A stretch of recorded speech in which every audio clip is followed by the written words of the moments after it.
Hey guys, you're watching the Best Damn Comic Show Weekend Edition. I am here with Juan Lecaros, owner of Comic Figure Addicts in Union City, California. A good friend of mine. I've known him since 1994. The show's mostly, we talk a little bit about action figures, but we're mostly comic book centric. Just wanted to pick your brain a little bit about like the trends, the things that you see, and especially like versus the area too. Like I feel like Los Angeles is more of a comic book collecting type haven, but up here in the Bay, it seems like people are way more into action figures. I wouldn't say that. There's a strong market for comic books here. Have you ever seen the Key Collectors app or whatever? Yeah. I've got it timed where I'll get a notification and I'll start timing it before someone shows up with their phone in their hand going through my back issues. And it's like, are you doing this because you're a collector? Right. But most likely no. You're buying it because you want to flip it. Yeah. Or hold on to it and hopefully flip it. People come in here all the time and I'll just glance over their shoulder and be like, oh, key collector. All right. That's funny. When I sell at shows, I always look to see what app people are on as well. Like CLZ, I know when I see someone with CLZ, I know they're doing it for their personal collection. When they're going through my dollar bins. Other times when I see people looking through and they're pulling stuff and it's another app, I'm like, okay, I might have fucked up. Yeah. And throwing something in the dollar bin. Yeah, and it's hard to keep up with everything all the time, so it is what it is. It seems like more like nowadays everyone's just trying to get an upper hand, get an easy start. Hopefully they're doing it for the right reasons and they're collecting it. Yeah. But most likely, like if you're buying 2 or 3 copies. Like I had one guy that he would come in like 2 or 3 times a week and pull a book. And then the next day, he would pull the same book. And 3 days later, he'd come back. And I'm like, how many of the copies of this do you need? Right. And I looked it up, and it's like, oh, I have it marked at like $10, and now it's like a $20 book. Right. And I'm like, all right, it's under marked, but it's like, did you not want to like give your hand away and be like, take the whole stack and be like, here you go? That he would come back and take one at a time. And I'm like, hey man, like I think by the 4th time I was like, hey man, isn't this like your 5th copy that you've bought? Like, are you selling them on eBay or something? He's like, no, they're for me, friends ask me and I pick up stuff for them and stuff like that. Fast forward like 2 months later at the San Jose Toy Show. Guess who has a booth selling comics? Oh, wow. And ever since then, he's never come back. Right. Well, you called him. Yeah, because I saw him then. I'm like, okay. Got it. It's weird where the collecting community for comics has gone. We were talking about earlier, cover art. Like the DC ones where they have the B variant. Where it's just the virgin cover with the art or the little dress and stuff. They tend to sell. I have people that come in buying art germ covers. Yeah. They don't give a shit about the storyline. They don't care about Catwoman. They just like the art germ cover. Well, they're nice covers. They are. They are. So, I used to do that. I used to buy anything that had a Frank Cho, Adam Hughes, or Campbell cover. Right. Those were my 3 favorite artists. That's what I would buy. I didn't care what was inside. I didn't care what character it was. Right. If it had one of those 3 guys, I would buy it no matter what. So I guess it's kind of the same thing. But just collecting for the sake of collecting, I don't know. I feel it's like not too many people do that. Because of action figures specifically, if you're not opening up that thing and displaying it, you're not collecting it. You're holding on to it. For action figures? For action figures. I don't know. I mean, I could show you a shit full of like sealed Toy Biz Marvel Legends right there. See that shit right there? That's all Marvel Legends. Well, you're also like kind of on the fence in between both worlds at the moment now. But all that is way before I even had a store. I was like 16, 17, 18 buying those. But are you telling me, knowing if someone makes you an offer, like a nice offer on it, you wouldn't take it if you were? What I have done is someone's come in and let's say, a Toy Biz Red Skull, do you have it? I know I have it because I own every single Marvel Legend that came out from Toy Biz, except for like the 3 Grails, the Blue Wasp, the Silver Cage, and the Black Psylocke. Those are the only 3 I don't have. Everything else I have. You have a Dragon Man? I have a Dragon Man. Dragon Man's I was picking up like at $12 at Rite Aids. So I'd be like, yes, but I don't have it here. Can you come back in a couple of days? Right. Because I know now with the store, especially early on, people would sell me stuff so often, and I would see it so often that I have the opportunity that I'll sell it to you right now. I know in a month, 2 months, you might be able to grab another one. someone's going to bring me in a collection, or Right. I'll run into one at a show and I'll be able to purchase it back. Right. Or trade for it. So I've done that where like someone's like, hey, do you have this? And sure, here, come back in a couple of days. I'll have it for you. I'll pull it out. I'll give it to them. You know, and 3 months later, I buy a collection. No, I'll replace mine. Goes back in the storage. Right. Sell off the rest. So I've done that.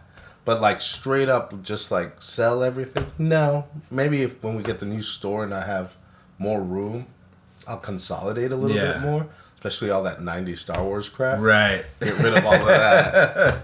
I'm keeping stuff in the boxes because I'm on the fence about it. Because I know if I sell it, I'm more likely to sell it. I'll get more money for it because it's in the box than if it's loose. Yeah. There are some figures out there, obviously. Nowadays, I don't know. I think a few years ago, that mentality changed with action figures where, oh, you know, it was like $100 sealed and only like $20 loose. Now it's like, all right, if you figures going sealed $100, you could still get maybe like 70 for a loose one. Right. You know. Well, and all the argument always comes down to why is that? And for me, it's because if it's in the box and sealed, it's brand new. There's no discussion. But how many times have you opened a figure and it has 2 left hands, 2 left feet, or already has loose joints? We have a customer, he has like the worst luck, especially with NECA stuff. He'll open a figure and a peg will be broken, or there's an accessory missing, or Jesus. I think the other day, like he bought a figure and the neck joint was missing. Yeah. Literally, it was just the thing and the head on top, no ball. So like the head would just fall off. That's a huge QC. And that's QC. So it's like in the package doesn't per se it doesn't mean that it's going to be made really and perfect. Yeah. So I know it's happened to me. Toy Biz Deadpool, the Series 6. Mm-hmm. I had one loose in my display for the longest time. And you know how much that figure was going for. Yeah. And years later down the line, my friend Rick goes up to it and looks at it. Did you notice it has 2 left biceps? Fucking shatters my glass. Like I've had it for years and never noticed it until he points it out. And now that's all I see is 2 left biceps. You know, so shit like that happens all the time. Yeah, absolutely. Absolutely. What have you seen to be like your best sellers? For toys, comics? For toys. Marvel Legends. Marvel Legends, hands down, is probably the best seller. You know, other than that, anything kind of Dragon Ball Z sells really well. Mm-hmm. Star Wars was popular. Star Wars just, I don't know. Do you think these last 2 movies have taken a hit? I don't think it's because of just like, let's say, the last 2 movies. I think it's because, in general, when Disney's taken over, we've gotten a Disney movie every single year. As opposed to before, it was, you had one every 3 years, and then you went like 20 years without nothing. And then, you know, every 2 years, and then another 10 years. You know, now we have one every year where you're just like, nah, it's another Star Wars movie. Which sucks, because Star Wars is like the franchise that I've loved since childhood. Absolutely. It seems Star Wars has hit that fatigue wall. Yeah. But like Marvel, who has like 3 times as many movies, hasn't. But it's also because you have a cinematic franchise that's been out over 40 years versus 10 years. True. You know. I think it's just 1 movie every year is just too much for Star Wars. Even if it is a spin-off and not per se part of whatever you want to call it, the original trilogy. Like Solo. I love Solo. I thought Solo was a great movie. But I think what hurt him is putting it out 3 weeks after Infinity War. Yeah, that was silly. And giving that spot to Mary Poppins. Yeah. Which still tanked. Yeah. So you could have moved Mary Poppins to May and probably still had made the same amount it did and push Star Wars back to Christmas and have Christmas always be a Star Wars movie. And maybe it would have done a little better. When they put that movie out right after Infinity War, that's the first thing I thought of was like, why not just put it out at Christmas time? Especially this year, because there was no big Christmas movies that came out.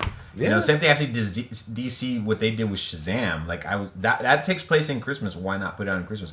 Because they wanted to do Aquaman instead because it was the bigger budget, you know. Mm-hmm. Because Aquaman had no competition. Yeah. You know, I don't know. I like. By the way, I like Shazam. You can see. I have yet to see Shazam. You still haven't seen it? Oh, you should check it out. And I didn't even buy the sealed bookcase because it was during Comic-Con and I completely forgot. Like Hellboy, I didn't see, but I bought the sealed bookcase last week, so I haven't seen that yet. And I bought Alita that day, which I really liked Alita. Right. Yeah, I still haven't seen Shazam. I still haven't seen Hellboy. I haven't seen Phoenix. You don't have to. No? No, you shouldn't. You shouldn't. What about Mezco? Like, how does Mezco do for you? Mezco does really well. Mezco, that's another one that started off really, really slow. I remember having Green Arrow, Punishers just sitting on there on my shelf, and then eventually overnight they disappeared. I don't know how Mezco does their wholesale distribution, but it seems like anybody can have a wholesale. So now that everybody has them, it brings down the market when, a guy selling them out of his garage. Right. As opposed to a store. If they were a little bit more strict, I think it would help, specialty shops and stuff like that a little better. That's one pet peeve that I always have. Like Sideshow. Sideshow is really strict with their wholesales. Not, first of all, you have to have a brick and mortar. Mm-hmm. You can't just be online or shows. And then, they review your store and stuff like that and be like, all right, we'll allow you to sell our merchandise. Same thing with EEs. EE is like, anybody that can sign up, you could sign up and be like, oh, I want an EE cap. Yeah. Sure, here you go. And I get it because they're trying to make money too, but at the same time, it's like, why whore yourself out? Right. To water down the market for everybody else. People are trying to keep their doors open too. It's a finicky market for sure. Yeah, but it doesn't help when you have your Walmarts and your Targets ordering what they order, and then these aren't selling the next, within a month. Let's put them on clearance. Yeah, but even then, Walmart and Target's hardly ever resell. The problem with those stores and stores like Toys R Us, and I know this because of Phil when he worked at Toys R Us, he would tell me he'd go be there and wonder why his store wasn't getting any Marvel Legends, and then he would go and look on the computer and it says, oh, in stock 20, and you have wall space for 24, and then he would go to the peg and be like, there's 5. Wow. Where's the other 20? Right. Stolen, returns, people hide shit under the shelving and stuff like that. So they're never going to get a restock because they have to hit that magic number for the automatic restock. Yeah. So unless it's a new merchandise gets shipped out automatically. Absolutely. But they're not going to get a restock until, if they have space for 24, they have to hit, let's say, 10. To get an automatic restock. But if the computer keeps showing 20, but there's only 5, even if you sell those 5, you're not going to hit that number and then he restock. Yeah. So he would go once a month almost and do inventory on Marvel Legends because he gave a shit about Marvel Legends to get new stock. And once he fixed it within a week or two, bam, they started getting the stuff. Yeah. And no one at Walmart, Target's going to take the time to do that on a monthly. They don't make enough money off of them. Right. Yeah. So they're not going to do that. So they don't care. Right. They'll do their inventory once a year like they always do. Fix their numbers. After inventory, bam, it's, Christmas. And then eventually it just... Which is why I can't find a Ricky the Dragon Steamboat Walmart exclusive for less than $75. Because you guys suck, Walmart. You mentioned Sideshow, and obviously Hot Toys comes along with that. But how do those do for you? Because those are the big boys. Those are expensive. Hot Toys does really well, especially all the Marvel properties right now. Online people complain, another Iron Man, but they sell. Right. They sell, and now I think they're getting, at least for me, it's a dangerous territory money-wise, where they've started doing the Spider-Man video game stuff. And I love Spider-Man, and I'm like, oh man, that's going to hurt my wallet. But they're kind of moving past just movie properties. Yeah. Well, it helps that it's that first chapter of the Marvel novel is wrapped up. So we'll see, if they start maybe, you got the Scarlet Spider coming out. At Comic-Con, we saw, the Negative Zone Spider-Man. If they start doing maybe more comic-based characters and costumes, that's just going to open up a whole new world. Yeah. So Hot Toys does really well. All right, guys. Well, thanks for watching. If you ever want to visit Juan's shop, the address will be in the description. It's called Comic and Figure Addicts in Union City, California. Live in the area and you haven't visited out, you're selling yourself short because he's got everything. These shops are few and far between, so you got to support them. Make sure they stay open. Anything you want to add? No, you got pretty much all of it. Well, make sure you like and subscribe this video. Leave comments. Let us know what you think, and we'll see you next time.